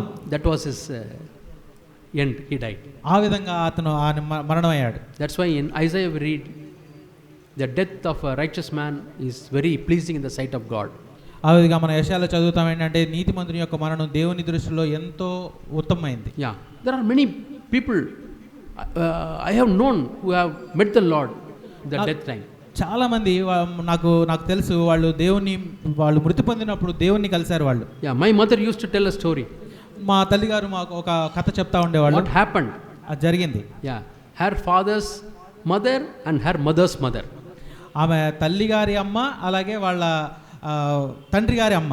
My mother was able to see the death of both the people. So మా తల్లిగారు వాళ్ళిద్దరి యొక్క మరణాలని చూశారు. And one grandma, ఒక నానమ్మ అమ్మమ్మ అయితే suddenly she will call, hey, come. అంటే ఒక అకస్మాత్తుగా పిలిచిందంట అందరినీ. You chase away this person. వెళ్ళి అతన్ని పట్టుకోండి అని అడిగిందంట. A black fellow is standing here. అగో నల్లగా బట్టలు వేసుకున్నాడు, అతన్ని పట్టుకోండి. She was not born again. ఆమెమి విశ్వాసరాలు కాదు. So fear gripped her life. కానీ పట్టుకుంది తన జీవితంలో. And it's a struggle and she died. ఎంతో పోరాటంతో ఆమె చనిపోయింది. She died in fear, loneliness and afraid of the black figures. ఆమె భయంతో, ఎంతో వణుకుతో, అలాగే నల్లటి ఆకారాల విషయంలో ఆమె భయపడుతూ ఉండేది. You know what is the end? అయితే ఆమె అంతం ఏంటనేది మాకు తెలియదు. Another grandmother. ఇంకొక మామగారు ఉన్నది. That is father side. ఆమె ఫాదర్, వీళ్ళ తల్లి గారి అమ్మ. She became old. ఆమె కూడా వృద్ధాప్యంలోకి వచ్చింది. She said, please conduct a prayer meeting today. అయితే ఆమెడేమందంటే ఇవాళ మనం ఒక ప్రార్థనా కూటం పెట్టుకుందాం. So they arranged a prayer meeting. అక్కడ అందరూ కలిసి ఒక కూటాన్ని కలిగి ఉన్నారు. She asked for a new dress. ఆమె కొత్త వస్త్రాలు కావాలని అడిగింది. They wore the new dress. ఆమె కోసం కొత్త వస్త్రాలు ఇచ్చారు. She attended the prayer. ఆ ప్రార్థనకి ఆమె వచ్చింది. She was lying down. అంతే, అక్కడే ఆమె పడుకుంది. And when they say amen, she also said amen. And ప్రార్థన అంతంలో ఆమెన్ అని చెప్పినప్పుడు ఆమె కూడా ఆమెన్ అని చెప్పి went to be with the Lord. ఆమె దేవుణ్ణి కలుసుకోవడానికి వెళ్ళిపోయింది. Her face was shining. అయితే ఆమె మొహం ఎంతో వెలుగ్గా ఉండిందంట. No fear. ఎటువంటి భయం లేదు. Full of joy. ఎంతో సంతోషంగా ఉండింది. So 13th verse, blessed are those who die in the Lord. ఇక్కడ 13వ వచనము, ప్రభువునందు మృతినందు మృతులు ధన్యులని వ్రాయము. If you don't live in the Lord, you cannot die in the Lord. నీవు దేవునిలో బ్రతకనట్లయితే దేవునిలో మృతి పొందవు. You ask how many of you want to die in the Lord? ఇప్పుడు మీలో ఎంతమంది దేవునిలో మృతి పొందుతారని అడిగినప్పుడు everybody will say, yeah, I want to die in the Lord. అందరూ చేస్తారు, నేను దేవునిలో మృతి పొందాలనుకుంటున్నాను. Because then I can go to heaven. ఎందుకంటే ఆ విధంగా అప్పుడు మాత్రమే నేను పరలోకం వెళ్ళగలను అని. Are you living in the Lord now? అయితే ఇప్పుడు నువ్వు ప్రభువునందు జీవిస్తున్నావా? No, I want to enjoy the world. లేదు, నేను ఇప్పుడు ఈ లోకాన్ని నేను బాగా ఆనందించాలి. I want to enjoy the life with my friends. నా స్నేహితులతో నా జీవితాన్ని నేను సంతోషంగా గడపాలి. I want to enjoy the fashion of this world. ఈ లోకపు ఆశలన్నిటిలోనూ నేను సంతోషంగా గడపాలి. If you don't live for the Lord, you cannot die for the Lord. నువ్వు ప్రభువు కొరకు బ్రతకనట్లయితే ప్రభువులో చనిపోలేవు. Yeah. Now we take 14th chapter. 14వ అధ్యాయం చూద్దాం. Yeah, Revelation. అదే ప్రకటన గ్రంథం. 3 groups of people are mentioned in this book. ఇక్కడ 3 రకాలైన మనుషులు ఇక్కడ చెప్పబడ్డారు. Yeah, we read the 6th verse. 6వ వచనం చూడండి. The 6th verse I read. 6వ వచనం చూద్దాం. And I saw another angel flying in the upper sky, and he had the eternal gospel to preach to the inhabitants of the earth, and to every nation and tribe and language and people. అప్పుడు మరి ఒక దూతను చూచితిని, అతడు భూనివాసులకు అనగా ప్రతి జనజనమునకును ప్రతి వంశమునకును ఆయా భాషలు మాట్లాడు వారికి ప్రతి ప్రజకును ప్రకటించినట్లు నిత్య సువార్త తీసుకుని ఆకాశ మధ్యమున ఎగురుచుండెను. What is the gospel? ఏంటి ఆ సువార్త? Fear God and give him glory. దేవునికి భయపడండి, ఆయనకి మహిమనివ్వండి. For the hour of his judgment has come. ఎందుకంటే అక్కడ తీర్పు తీర్చు గడియ వచ్చెను. Worship him who made heaven and earth. ఆకాశమును భూమిని కలుగజేసిన వారిని నమస్కారం చేయండి. Yeah, and the sea and springs of water. సముద్రమును జలధారలను కలుగజేసిన వానికి. That's a message. అదే ఇక్కడ సారాంశం. Fear God. దేవునికి భయపడండి. Give all glory to God. దేవునికి మహిమనివ్వండి. Judgment is coming. ఎందుకంటే తీర్పు వస్తుంది. And worship God. దేవుణ్ణి ఆరాధించండి. Because he is the creator of the entire universe. అక్కడ ఎందుకంటే ఆ మొత్తం సర్వ సృష్టిని ఏర్పరిచింది ఆయనే. And 8th verse, it's about the judgment of those who don't fear God. 8వ వచనంలో ఎవరు దేవునికి భయపడరో వాళ్ళ మీద వచ్చిన తీర్పు గురించి రాయబడింది. So first the gospel is preached. మొదటిగా సువార్త అనేది బోధించబడింది. And the choice is given. అక్కడ మీకు అవకాశం ఇవ్వబడింది. You want to accept or reject. ఆ అవకాశాన్ని నువ్వు అంగీకరిస్తావా లేదా తిరస్కరిస్తావా? Yeah. Gospel is preached. సువార్త ప్రకటించబడింది. Invitation is given. అంటే మీ అందరికి ఆహ్వానం ఇవ్వబడింది. Yeah. Even today there is an invitation. ఈరోజు ఇప్పటికీ కూడా ఆహ్వానం ఉంది. Is there anybody who has not been born again? ఎవరైతే తిరిగి జన్మించలేదో ఇప్పటికీ? Anybody who has not committed your life fully unto God, ఎవరైనా కానీ దేవునికి తమ జీవితాన్ని పరిపూర్ణంగా సమర్పించుకోలేదో, maybe you are studying in the school, నువ్వు స్కూల్లో చదువుతున్న విద్యార్థి అయి or ఉండొచ్చు, maybe you are studying in your college, నువ్వు కాలేజీలో చదువుతూ ఉండొచ్చు. but have you got the assurance that you are a child of God? నువ్వు దేవుని బిడ్డవనే నిశ్చయత నీలో ఉందా? Have you got an assurance that if you die today, you will be in heaven? నువ్వు ఈ రోజు చనిపోతే నువ్వు పరలోకంలో ఉంటావనే నిశ్చయత నీకుందా? If you don't have that assurance, నీకు ఆ నిశ్చయత లేనట్లయితే you better accept Jesus Christ today. కాబట్టి తిరిగి మళ్ళా యేసు ప్రభువుని అంగీకరించవచ్చు. You tell God, దేవునికి చెప్పు, I want to fear you, Lord. ప్రభువా నేను నీకు I భయపడాలనుకుంటున్నాను, want to obey you, Lord. నీకు లోబడాలనుకుంటున్నాను, I want to commit my life to you, Lord. నా జీవితాన్ని నీకు I సమర్పించుకోవాలనుకుంటున్నాను. don't want to be judged along this world. ఈ లోకంతో పాటు తీర్పు పొందడానికి నాకు ఇష్టం లేదు. I don't want to be judged along with Babylon. నేను బబులోనుతో తీర్పు పొందడం నాకు ఇష్టం లేదు. Yeah, it is an invitation. కాబట్టి ఆహ్వానం ఉంది, Call to respond. కాబట్టి ఆ యొక్క ఆహ్వానానికి మనం ప్రతిస్పందిద్దాం. And you can be born again in a fraction of a second. అయితే నువ్వు తిరిగి జన్మించడం అనేది ఒక సెకండ్లో జరిగిపోతుంది. No need for a big ritual. దానికోసం ఒక పెద్ద ఆచారం జరగాల్సిన అవసరం లేదు. Just humble yourself నువ్వు తగ్గించుకో and say to Jesus, యేసు ప్రభువుకి చెప్పు, Lord, I am a sinner. ప్రభువా నేను ఒక పాపిని, I need you, Lord. నాకు నీవు కావాలి ప్రభువా, Without you, I cannot live in this world. నీవు లేకుండా ఈ లోకంలో నేను జీవించలేను. And I don't want to run my life, Lord. నా జీవితాన్ని నేను ఒకరిగా You వెళ్ళాలనుకోలేదు. come into my heart. నీవు నా హృదయంలోనికి రా, You lead me, Lord. నీవు నన్ను నడిపించు ప్రభువా, You guide me, Lord. నువ్వు నన్ను నడిపించు. I completely surrender my life to you. నా యొక్క జీవితాన్ని పూర్తిగా మీకు సమర్పించుకుంటున్నాను. I know I am a sinner. నేను పాపినని నాకు తెలుసు. You died for me on the cross of Calvary. నువ్వు కల్వరి శిలువ మీద నా కొరకు చనిపోయావని నాకు తెలుసు. Cleanse me with your precious blood, Lord. నీ యొక్క ప్రశస్తమైన రక్తంలో నన్ను కడుగు ప్రభువా. I believe you are the only living God. నువ్వు దేవుని యొక్క ఒకే కుమారుడు అని నేను నమ్ముతున్నాను ప్రభువా. How much time it takes to say this prayer? ఈ మాటలు చెప్పడానికి ఎంత సమయం పడుతుంది మీకు? The prayer should come from the depth of your heart. అయితే ఆ ప్రార్థన మీ హృదయాంతరంలో నుంచి బయటికి రావాలి. Pray this prayer. ఈ ప్రార్థన మీరు ప్రార్థించండి. God will hear your prayers. ఖచ్చితంగా దేవుడు మీ ప్రార్థనలు వింటాడు. He will forgive your sins. నీ పాపాలన్నిటినీ క్షమిస్తాడు. He gives you authority to be his son or daughter. నీ బిడ్డలు ఆయన బిడ్డగా, కుమారుడుగా, కుమార్తెగా ఉండటానికి నీకు అధికారం ఇస్తాడు. So chapter 14 and verse 6 is an invitation to accept God. ఇక్కడ 14వ అధ్యాయం 6వ వచనం అనేది దేవుడు తన బిడ్డగా ఉండటానికి నీకు ఇవ్వబడిన ఆహ్వానం. It's an eternal gospel. అది ఒక నిత్యములో ఉండే సువార్త. Yeah. So then he talks about judgment. ఆ తర్వాత ఆయన ఈ తీర్పు గురించి మాట్లాడుతున్నాడు. Now you are aware of the judgment. నువ్వు ఆ తీర్పు గురించి కూడా తెలుసుకుని ఉండాలి. You are aware of sin. పాపం గురించి తెలుసుకుని ఉండాలి. Every sin you do is going to be judged in eternity. నువ్వు చేసే ప్రతి పాపము కూడా నిత్యత్వంలో అది తీర్పు తీర్చబడుతుంది. And Lord, I fear you. ప్రభువా నేను నీకు భయపడుతున్నాను. Lord, I don't want to be judged along with this world. ఈ లోకంతో పాటుగా నేను తీర్పు తీర్చబడ్డాను నాకు ఇష్టం లేదు ప్రభువా. So you are able to take a decision based on the awareness. కాబట్టి ఈ గ్రహింపుతో నువ్వు ఒక నిర్ణయం తీసుకోవాల్సిన అవసరం ఉంది. First gospel is preached so that you are aware. మొదటగా నీకు సువార్త ప్రకటించబడింది నీకు అవగాహన కలగడానికి. Then you are given two choices. You have to choose one. కాబట్టి అక్కడ నీకు రెండు అవకాశాలు ఇవ్వబడ్డాయి. ఈ రెండిట్లో ఏదో ఒక దాన్ని నువ్వు ఎంచుకోవాలి. Then you have to take a decision. అక్కడ నువ్వు నిర్ణయం తీసుకోవాలి. తర్వాత awareness is in your mind. నీ యొక్క అవగాహన అనేది మనసులో ఉంటుంది. How it goes to your mind? అది మనసులోకి ఎలా వెళ్ళింది? You hear through ears. నువ్వు చెవి ద్వారా వినడం ద్వారా. Or if you are reading the scripture, it goes through your eyes. అలాగే నువ్వు లేఖనాలని చదివినప్పుడు నీ కంటి ద్వారా వెళ్తుంది. And your mind grasps. నీ మనసు దాన్ని గ్రహిస్తుంది. Some people listen and when they go out they listen to something else and they forget that. కొంతమంది వింటారు, బయటకు వెళ్ళగానే వేరే విషయాలు ఏదైనా విన్నప్పుడు వెంటనే దీన్ని మర్చిపోతారు. That's why Jesus says, build your house on the rock, foundation of rock. కాబట్టి యేసు ప్రభు ఏం చెప్తున్నారంటే మీ ఇంటిని ఈ యొక్క పునాది గట్టి ఒక రాతి వంటి పునాది మీద కట్టుకోమంటున్నారు. dig until you touch the rock. తవ్వి ఎంతవరకు అంటే నువ్వు ఒక రాతిని కనుగొనేంత వరకు తవ్వు. So this gospel which you heard in your mind has to go deep. If you dig, it will go deep.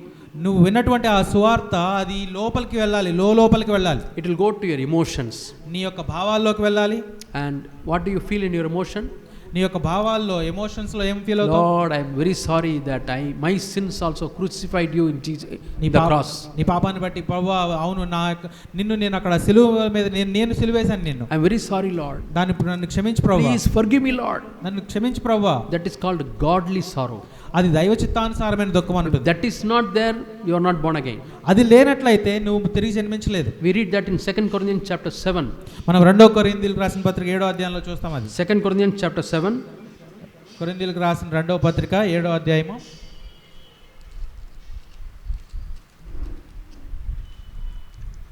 Yeah. We read that in 10th verse. 10వ వచనం చూద్దాం. Yeah. Godly sorrow brings repentance.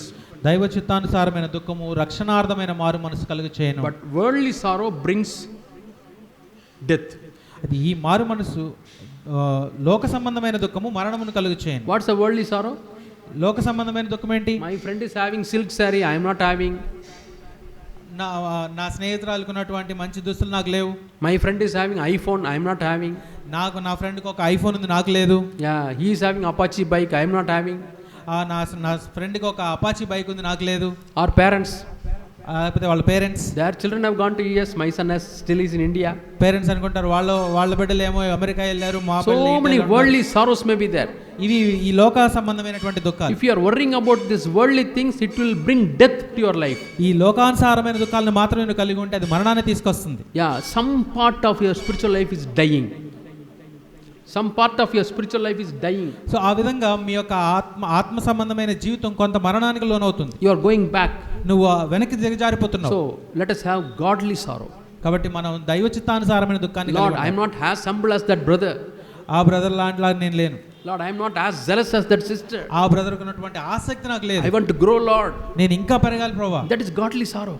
ఇది దైవ చిత్తానుసారమైన I see lot of unchristlikeness in my life. నా జీవితంలో యేసుక్రీస్తు వలె నేను చాలా లేని సందర్భాలు ఉన్నాయి. I want to hate it, Lord. నేను దాన్ని ఎంతో ద్వేషిస్తున్నాను. That is godly sorrow. అది దైవ చిత్తానుసారమైన దుఃఖం. Every time you have sorrow for your spiritual growth or something you see in your life, you get salvation. నువ్వు ఆత్మీయ జీవితంలో నీకు లేనటువంటి విషయంలో నువ్వు బాధపడుతూ ఉన్నట్లయితే అది నీకు ఆత్మీయంగా రక్షణ కలిగిస్తుంది. So now the gospel you heard in your mind, కాబట్టి ఆ విధంగా నువ్వు సువార్తను విన్నావు నీ మనసులోకి. for those who are not born again, I say gospel. ఎవరైతే మారు మనసు పొందలేదు, తిరిగి జన్మించలేదు, వాళ్ళకి ఈ సువార్తను చెప్తున్నాను. And others the word of God. మిగిలిన వాళ్ళకి దేవుని వాక్యం చెప్పబడుతుంది. God speaking to you. మీతో మాట్లాడుతున్నాను. That has to go to your emotions. అది మాట్లాడేది మొదట భావాల్లోకి వెళ్తుంది. Lord, I am so sad, I am like this, Lord. ప్రభువా, నేను చాలా విచారంగా ఉన్నాను, నేను ఇలా ఉన్నాను, please change me, Lord. నన్ను దయచేసి మార్చండి ప్రభువా. I want to repent, Lord. నేను పశ్చాత్తాపడాలనుకుంటున్నాను. So some people go, after emotion feeling sad, they go away. కొంతమంది అక్కడి వరకు తీసుకొస్తారు, భావాల వరకు ఫీల్ అవుతారు తమ బాధల్ని, వెంటనే అది అక్కడ నుంచి వెళ్ళిపోతారు. Then some worldly things, that joy comes back. అక్కడ నుంచి వాళ్ళు ఈ లోకానుసారమైన విషయాల్లోకి వెళ్ళినప్పుడు మళ్ళీ వాళ్ళకి సంతోషం వచ్చేస్తుంది. You are not doing according to the word of God. ఆ విధంగా మీరు చేయకూడదు. You are not building a building on the rock. మీరు ఆ విధంగా మీరు మన మంచి పునాది రాతి మీద కట్టుకోవాలి. Yeah, this sorrow should touch your decision. ఆ బాధ అక్కడ నుంచి మీకు వెళ్ళి మీ నిర్ణయాన్ని ప్రభావితం చేయాలి. The prodigal son, he was not even getting the food of the pigs. తప్పిపోయిన కుమారుడు పందులకు ఇచ్చే ఆహారం కూడా పొందుకోలేకపోయాడంట. Have you seen any human being who feels that he is not even getting the pig's food? ఎవరైనా మనిషి పంది యొక్క ఆహారం కూడా దొరకట్లేదని ఫీల్ అవ్వడాన్ని ఒకసారి ఆలోచించండి. I have not seen. నేను ఎప్పుడు చూడలేదు అలా. Definitely we have not seen. మీరు కూడా ఎప్పుడు చూసుండరు. Yeah, nobody goes to the pig sty and takes food there. పందులు ఉండే ప్రాంతానికి వెళ్ళి అవి తినే ఆహారాన్ని తీసుకోవడం గురించి. I have seen people going to the dustbin near the marriage hall or community hall and then take food and eat. నువ్వు ఎప్పుడైనా మనుషులు చూసావా, ఇది డస్ట్బిన్లోను కమ్యూనిటీ హాల్ బయట ఆహారం పడవేయబడి ఉంటుంది, అక్కడ నుంచి తీసుకుని తినేవాళ్ళని. That is human beings food. అది మనుషులు తినే ఆహారం. But this boy went very down. కానీ ఇక్కడ తప్పిపోయిన కుమారుడు ఇంకా నీచమైన స్థితిలోకి వెళ్ళిపోయాడు. Then he feels very sad emotionally. అప్పుడు అతను ఎంతో బాధపడుతున్నాడు హృదయంలో. Oh, my servants in my house, they have good food. అప్పుడు అతని హృదయంలో భావాల్లో బాధపడుతున్నాడు. I am like this, Lord. ఇంటి దగ్గర మా వాళ్ళకి ఫుడ్ ఉంది, నేను ఇలా ఉన్నాను. Worry comes. అప్పుడు అతనికి బాధ కలుగుతుంది. A sorrow comes. ఆ బాధ కలుగుతుంది. And then he takes a decision. అప్పుడు దాని నుంచి నిర్ణయం తీసుకున్నాడు. Okay, I will go back to my father's house. కాబట్టి నేను ఇప్పుడు నా తండ్రి ఇంటికి వెళ్తాను. And that decision made him to go back to his father's house. ఆ నిర్ణయం అతను తండ్రి ఇంటికి వెనక్కి వెళ్ళడానికి అతనికి తోడ్పడింది. The same way you hear the gospel, అదే విధంగా నువ్వు ఒక సువార్తను విన్నప్పుడు it goes to your emotions. అది మొదట నీ భావాల దగ్గరికి వెళ్తుంది. You feel sad. దాని విషయంలో నువ్వు బాధపడతావు. That should go to the decision. అక్కడ నుంచి అది నిర్ణయం తీసుకోవడానికి వెళ్తుంది. Then you are building the house on the rock. అప్పుడు నువ్వు దేవుని కొరకు ఒక ఇంటిని కడుతున్నట్టు. Then it is a good seed which produces good crop. అది ఒక మంచి విత్తనం, మంచి ఒక పంటను మొలికించేలాగా తయారవుతుంది. Good seed falling in the good land. ఎక్కడైతే మంచి విత్తనం మంచి నేల మీద పడినప్పుడు, yeah, when you read Matthew chapter 13, it says the heart which convicts. మత్తయి సువార్త 13వ అధ్యాయం మనం చదువుతాం, హృదయం మనల్ని ఒప్పింప చేస్తుంది. Yeah, that means the sorrow. అది ఆ బాధ And feeling. ఆ భావాలు. And then decision. అది నిర్ణయానికి వెళ్తుంది. It starts growing. సో ఆ నిర్ణయాన్ని బట్టి మనకు ఒక పక్క నుంచి మొక్క మొదలుస్తుంది. So in this 14th chapter, 14వ అధ్యాయంలో we read two groups of people. ఇక్కడ ఈ రెండు రకాల మనుషులను చూస్తాం. Totally 3 groups. మొత్తం 3 రకాలు. But now I am telling about 2 groups. ఇప్పుడు 2 రకాలైన మనుషుల గురించి చెప్తాను. They heard the gospel. కొంతమంది వాక్యాన్ని విన్నారు. And first group of people, they get convicted. మొదటి ఆ గ్రూప్ వాళ్ళు ఏంటంటే వాక్యాన్ని విన్న తర్వాత వాళ్ళు ఒప్పింపబడ్డారు. And they took a decision. అక్కడ నుంచి నిర్ణయం తీసుకున్నారు. They accepted Christ. వాళ్ళు దేవుని అంగీకరించారు. And about them it is told. వారి గురించి ఇక్కడ రాయబడింది. Yeah. What is told in the Bible? బైబిల్లో ఏమని రాయబడింది వాళ్ళ గురించి? Yeah. We read in 14th verse. 14వ అధ్యాయం 14వ వచనం. God has got a sickle. 14th verse. 14 తెల్లని మేఘము కనబడెను. Yeah. And the harvest is ripe.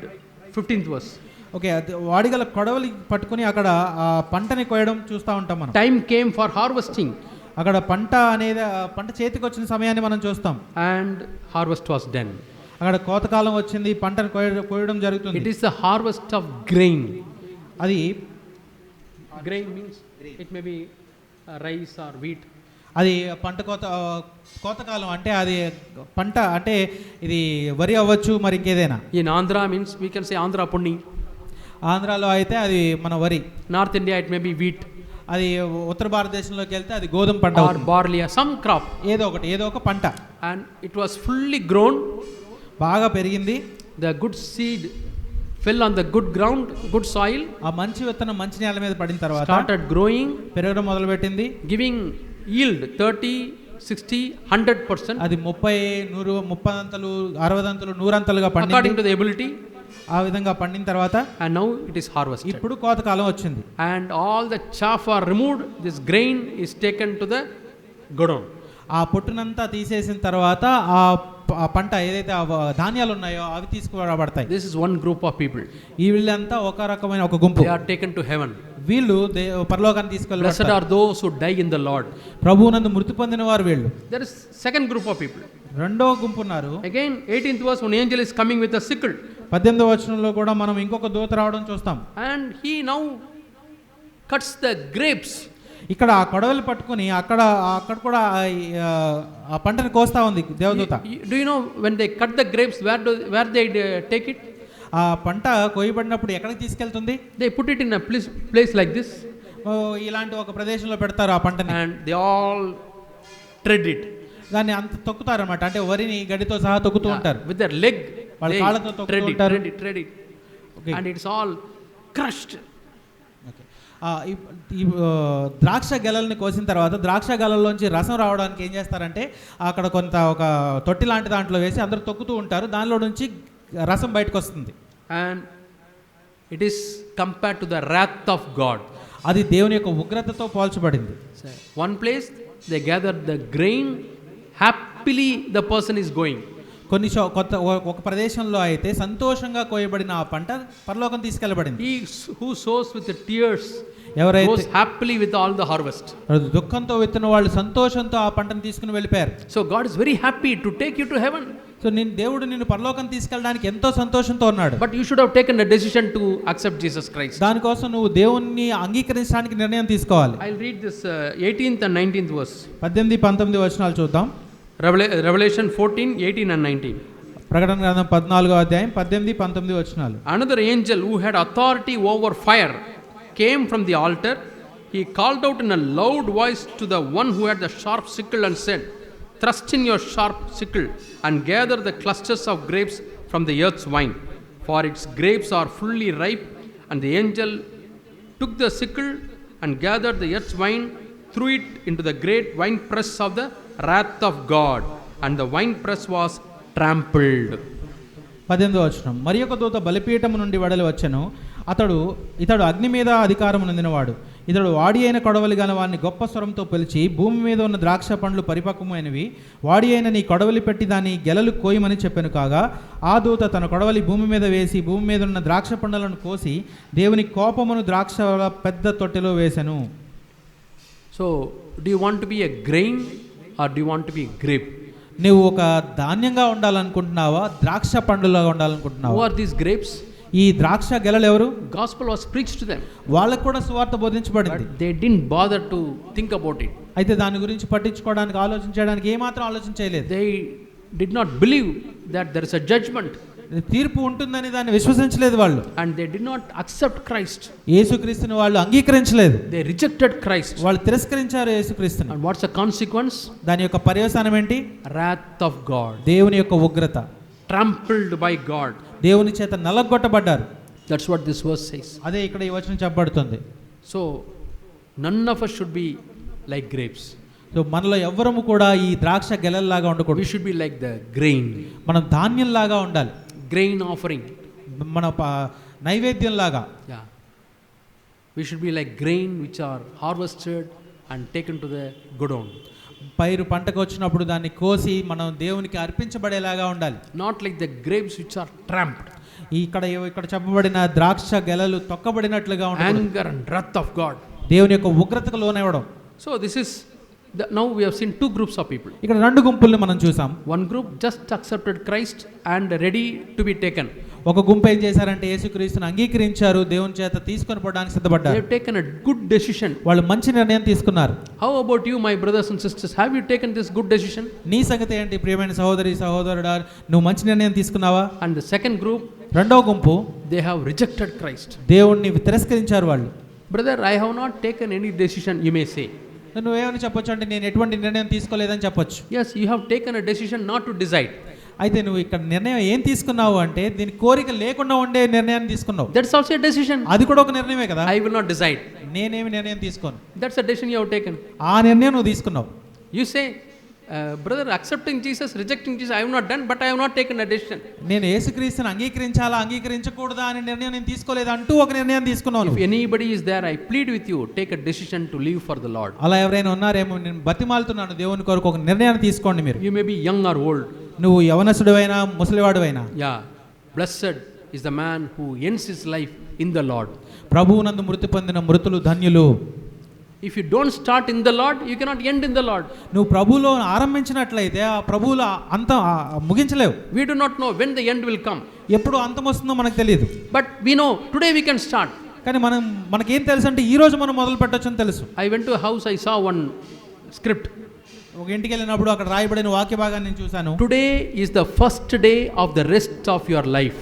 ఈ రోజే నువ్వు మిగిలిన నీ జీవితాన్ని ఆరంభించడానికి మొదటి రోజు అని. So past is past. గతం గడిచిపోయింది, వదిలేయండి. Forget about your past. దాని గురించి మర్చిపోండి. Forget about all your past failures. నీ గతంలో జరిగినటువంటి తప్పులన్నిటి గురించి Take a decision today. మర్చిపోయి ఈ రోజు కొత్త నిర్ణయం తీసుకో. Because today is the first day of the rest of your life. నీ మిగిలిన జీవితం మొత్తానికి ఇవాళే ఆరంభ దినం అనుకో. If you are a wife who is always fighting with your husband.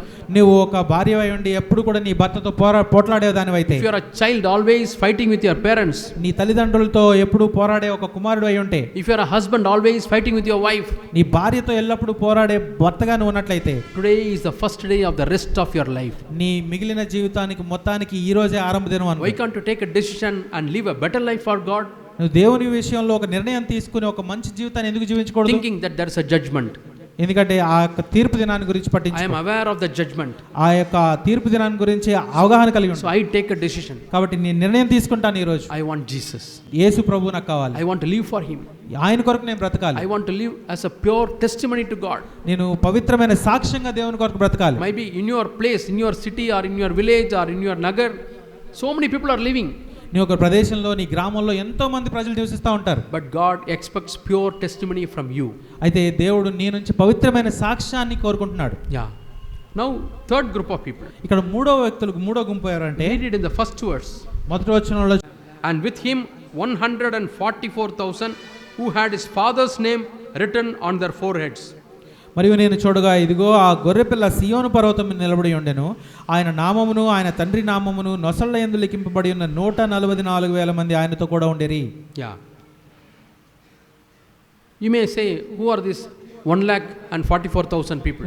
అడగచ్చు ఈ 144,000 మంది ఎవరు అని. There are some organizations, churches, కొన్ని సంఘాలు కొన్ని సంస్థలు ఉన్నాయి. they think they are the 144 lakh people. వాళ్ళందరూ ఏం చెప్తారంటే ఈ 144,000 మంది వాళ్ళే అనుకుంటా So ఉంటారు. they keep a count. వాళ్ళు లెక్క పెట్టుకుంటా ఉంటారు. Yeah, another 40,000 are yet to come. So మిగిలిన 40% మంది రావాలి, కొంతమంది ఉన్నాం ఇప్పటికే. So I don't think it is a literal number. అయితే ఇది ఒక రాయబడిన సంఖ్య అని నేను అనుకోవట్లేదు. 12 tribes, 12 గోత్రాలు, 12 apostles, 12 అపోస్తలు, 12 into 12. 12. So some number. ఒక సంఖ్య వస్తుంది. It's a specific number. అది ఒక ప్రాముఖ్యమైన number. Who are these people? ఎవరు ఈ మనుషులు ఎవరు? We'll see. చూద్దాం. Yeah, they are all the people who are redeemed. Third verse. వాళ్ళందరూ విమోచింపబడి ఉన్నారు. 3వ వచనం. And fourth verse. 4వ వచనంలో What do we read here? ఏం చదువుతాం? They follow Christ wherever he went. యేసు ప్రభు ఎక్కడికి వెళ్తే ఆయన వెంబడించిన వాళ్ళు వేరు. I just read the fourth verse. 4వ వచనం చూద్దాం. Yeah. These are the ones who are not defiled with women, for they are virgins. They are the ones who follow the Lamb wherever he goes. These were redeemed from among men, the first fruits to God and to the Lamb. 4వ వచనం. వీరు స్త్రీ సాంగత్యమును అపవిత్రులు కాని వారును స్త్రీ సాంగత్యము ఎరుగని వారునై ఉండి గొర్రెపిల్ల ఎక్కడికి పోవునో అక్కడికెల్లా ఆయనను వెంబడింతురు. వీరు దేవుని కొరకు గొర్రెపిల్లల కొరకును ప్రథమ ఫలముగా ఉండుటకు మనుషుల నుండి కొనబడిన వారు. Some people literally take and say, we are the people who are not defiled by women.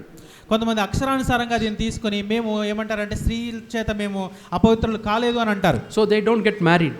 అందుకని వాళ్ళు వివాహం చేసుకోరు. That's not the spiritual meaning. ఇది ఆత్మీయంగా దీని అర్థం అది కాదు. You have to take the spirit of the verse.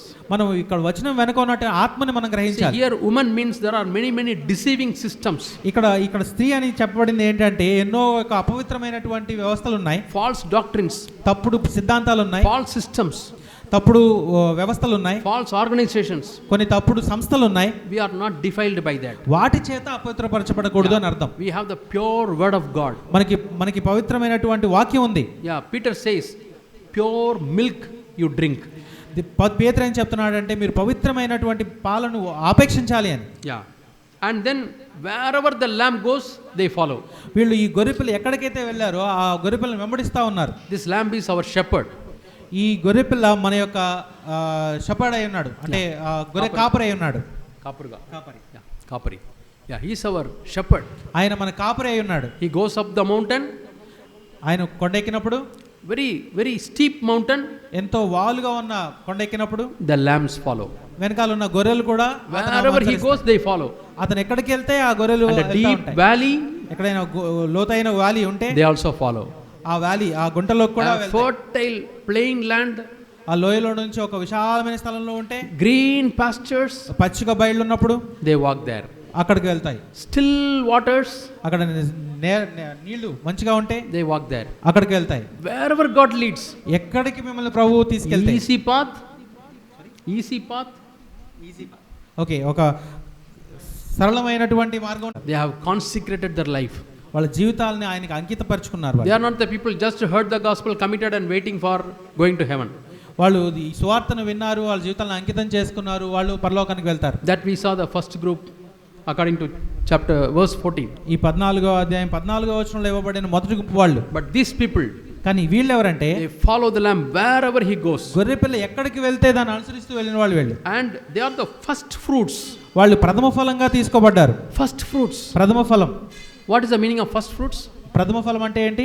yeah, you plant lot of banana trees. ఒక అరటి తోట వేసినట్లయితే and first tree gives a fruit.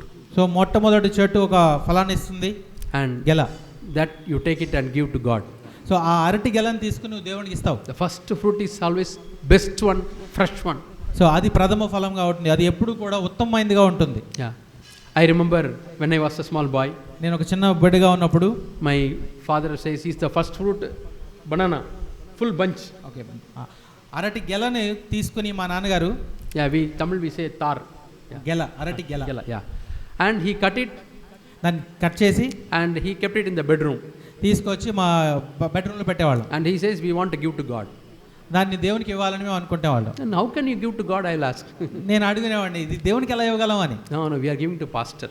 దాన్ని మనం పాస్టర్కి ఇవ్వాలి అని అనేవాళ్ళు మా How నాన్న. can you say you are giving to God when you are giving to pastor? నువ్వు పాస్టర్కి ఇస్తా దేవునికి ఇస్తానని ఎలా అంటున్నావు అనేవాడు నేను. Then my dad said, అప్పుడు మా నాన్నగారు అన్నారు, if the pastor eats, ఒకవేళ పాస్టర్ గారు కనుక తింటే it is like God eating. అది దేవుడు తిన్నట్టే అని. Because I was small. అది ఒక చిన్న విషయం. So my father and mother, they went for some meetings. ఆ విధంగా ఒక రోజు మా నాన్నగారు అమ్మగారు మీటింగ్కి వెళ్ళారు. I didn't accept. Why you should give to the pastor? అది నేను అంగీకరించలేకపోయాను, పాస్టర్ గారు దాన్ని తీసుకోవడం ఏంటి అని. Yeah, we should eat. దాన్ని మనం తినాలి కదా. So we were all children playing in the street. అక్కడ సందులో ఆ ఇంటి ముందు ఉన్న వీధులు మేము ఆడుకుంటా ఉండేవాళ్ళం And I పిల్లలు. told the friends, నా స్నేహితులకు చెప్పాను నేను, there is a banana in my home. మా ఇంట్లో అరటిగెల ఉంది, Come, we will eat. రండి మన అందరం కలిసి తిందామని. We opened the bedroom. My house was locked and they have gone with key. మా దగ్గర ఇంకొక తాళం ఉండటం వల్ల ఆ తాళం తీసి బెడ్రూమ్లోకి వెళ్ళాం. We opened the bedroom. Open చేసి We will press the fruit. తీసుకొని ఒక అరటి The banana will come out. Only banana without the skin. అరటి తొక్క తీయకుండానే గట్టిగా నొక్కితే అరటి కాయ వచ్చేస్తుంది. We ate. దాన్ని తినేసాం. So some banana only the outer layer was there. అరటి తొక్కలు మాత్రమే ఉన్నాయి కొన్నిటికి. Yeah. My father and mother came. మా తల్లిదండ్రులు వచ్చినప్పుడు, What is it? Who did that? ఎవరు చేశారు ఇదంతా అని అడిగారు. Then we all felt bad. మేము అందరం భయపడ్డాం. Sorry daddy, we were all hungry and we all ate that. క్షమించండి నాన్నగారు, మేము అందరం ఆకలిగా ఉన్నాం తినేసామని చెప్పాం. So first fruits for God. అయితే ఈ ప్రథమ ఫలము దేవుని కొరకు And ఇవ్వబడింది. who are these first fruits? ప్రథమ ఫలం గురించి చెప్దాం. We read in James. యాకోబు పత్రికలో చూడొచ్చు. Chapter 1 and verse 18. 1వ అధ్యాయం 18వ వచనం. యాకోబు రాసిన పత్రిక 1:18. James chapter 1 and verse 18. 1:18. Yeah. Of his own will he begot us with the word of truth, so that we would be a kind of first fruits of his creation. ఆయన తాను సృష్టించిన వాటిలో మనము ప్రథమ ఫలముగా ఉండునట్లు సత్యవాక్యము వలన మనలను తన సంకల్పం ప్రకారము కనెను. Yeah. So 19th verse. 19వ వచనం కూడా చూద్దాం. So means there's a link between the previous verse and this verse. కాబట్టి అని ఉన్న చోట అంటే దాని ముందు వచనానికి ఈ వచనానికి సంబంధం ఉందని అర్థం. Do you want to be the first fruit? నువ్వు ప్రథమ ఫలంగా ఉండాలనుకుంటున్నావా? Then follow this verse. అప్పుడు 19వ వచనం చూడు. So my beloved brothers, let everyone be swift to hear, slow to speak, slow to get angry. For the anger of man does not produce the righteousness of God. నా ప్రియ సహోదరులారా, మీరు ఈ సంగతి ఎరుగుదురు గనుక ప్రతి మనుష్యుడు వినుటకు వేగిరపడివాడును, మాటలాడుటకు నిదానించువాడును, కోపించుటకు నిదానించువాడునే ఉండవలెను. One example James is giving. ఇక్కడ ఒక్క ఉదాహరణ మాత్రమే యాకోబు ఇస్తున్నాడు. Do you want to be the first fruit? నువ్వు ప్రథమ ఫలంగా If you ఉండాలనుకుంటున్నావా? are the first fruit for God, నువ్వు దేవుని కొరకు ప్రథమ ఫలంగా that's the ఉండాలనుకుంటే same meaning as the pure testimony for God. పవిత్రమైన సాక్ష్యం కలిగి ఉండటం కూడా ఇలాంటి ఒకే అర్థం We వేస్తుంది. will not get angry. నువ్వు కోపడకూడదు. Yeah. Are you tempted with anger? ఎప్పుడైనా కోపడడానికి శోధించబడ్డావా? Work out your salvation. నీ సాక్ష్యం గురించి ఒకసారి ఆలోచించే. Follow this verse. ఈ వచనాన్ని అనుసరించు. Now there's a fight between husband and wife. భార్యాభర్తల మధ్య ఒక గొడవ వస్తున్నప్పుడు According to this verse, ఈ వచనం ప్రకారం husband wants to be the first fruit. భర్త తను ప్రథమ ఫలంగా ఉండాలనుకుంటే What he should do? ఏం చేయాలైనా? He should not speak. నువ్వు మాట్లాడకూడదు. Slow to speak. మాట్లాడుటకు నిదానించువాడు. But you should listen. వినాలి. What wife is telling? నా భార్య ఏం చెప్తుందో Is వినాలి. there something wrong with me? నాతో ఏమైనా తప్పుందా? Is something bad that she is telling? నాలో ఉన్న ఆమె చెప్పిన చెడు ఏమైనా ఉందా? That I have not done certain thing? నేను కొన్ని విషయాలు చేయకపోవడాన్ని Or బట్టి, I have done some mistakes? లేదా నేను చెడు చేసిన దాన్ని బట్టి Listen. వినాలి. Do you know how some husbands are there? కొంతమంది house Hey, whatever you want talk, I am going. I am not hearing. ఈ భర్తలు ఏమంటారంటే నువ్వు ఏం చెప్పాలనుకుంటావో చెప్పు, నేను మాత్రం Keep on వెళ్ళిపోతాను. shouting. నువ్వు మార్చుకో. Yeah. No, that's not the good thing. అది మంచి మార్గం కాదు. Be swift to hear. వినాలి. That you will be a first fruit. ఆ విధంగా నువ్వు ప్రథమ ఫలంగా ఉంటావు. And slow to speak. అలాగే మాట్లాడడానికి నిదానించేవాడుగా If you ఉండాలి. want to reply, నువ్వు మాట్లాడాలనుకున్నప్పుడు yeah, some good reply comes to your mouth. అప్పుడు నువ్వు నెమ్మదిగా ఉన్నప్పుడు నీ మంచి మాటలు వస్తాయి నోటికి. Send it back to heart. అవి హృదయంలోకి వెళ్ళి Let it get purified. అక్కడ ప్యూరిఫై అవుతాయి. And let it come again. అవి బయటకు వస్తాయి. Send it back. లోపలికి పంపించు. In Proverbs we read, it is like 7 times putting back into the furnace, then you get a pure silver. మనం సామెతల గ్రంథంలో చదువుతాం, ఈ వెండిని అక్కడ మనం ప్రత్యేకించి పరచడానికి 7 సార్లు దాన్ని ప్యూరిఫై చేసినట్టుగా. Yeah, righteous man's speech is like that. ఆ విధంగా నీతిమంతుని యొక్క మాట ఉంటుందంట. So that is one symbol he is giving. ఇక్కడ ఆ విధంగా ఒక సూచన ఇస్తున్నాడు. We'll continue to meditate in the next session. మనం తర్వాత సెషన్లో మిగతా కొనసాగిద్దాం. Shall we close our eyes and pray to God? కళ్ళు మూసుకొని ప్రార్థన చేద్దాం.